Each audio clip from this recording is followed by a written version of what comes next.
5G spectrum के लिए नीलामी प्रक्रिया आज से शुरू हो गई है, जिसमें रिलायंस जियो और भारती एयरटेल के साथ साथ 4 कंपनियां बोली लगाएंगी। इस दौरान 4.3 लाख करोड़ रुपए मूल्य के 72 गीगाहर्ट्ज स्पेक्ट्रम के लिए बोलियां लगाई जाएंगी। ये बोलियां 26 जुलाई की सुबह 10 बजे से शुरू हुई हैं और ये शाम 6 बजे तक चलेंगी। आइए अब आपको बताते हैं कि 4G और 5G में क्या अंतर होता है और साथ ही जानेंगे कि 5G 4G से कैसे बेहतर है।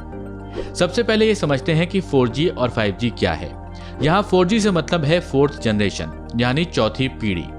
2G और 3G से होते हुए 4G की शुरुआत हुई थी, जो मोबाइल इंटरनेट कनेक्टिविटी के मामले में सबसे उन्नत मौजूदा तकनीक है। अब आते हैं 5G पर।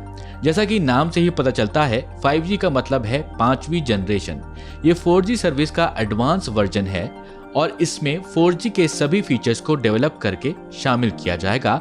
5G super high frequency spectrum पर काम करेगा। अब समझते हैं कि 4G और 5G में क्या अंतर होगा। 5G और 4G में पहला और सबसे बड़ा अंतर यह होगा कि इंटरनेट स्पीड काफी ज्यादा तेज होगी 5G में 4G के मुकाबले। फिलहाल 4G नेटवर्क पर मैक्सिमम स्पीड 100 मेगाबाइट प्रति सेकेंड यानी कि 100 Mbps है।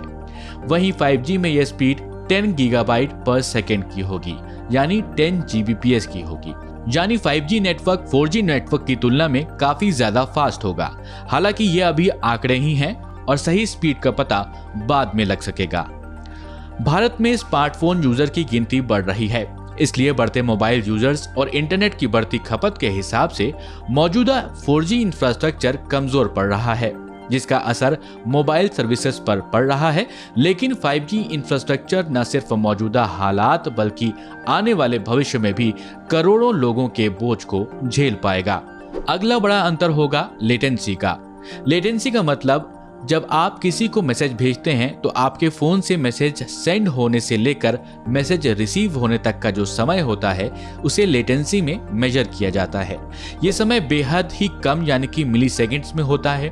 अभी 4G में लेटेंसी काफी अच्छी है, लेकिन जरा सोचिए जब 5G आएगा तब ये लेटेंसी कितनी और बेहतर हो जाएगी। 5G के आने के बाद शायद बफरिंग शब्द इतिहास बन जाए।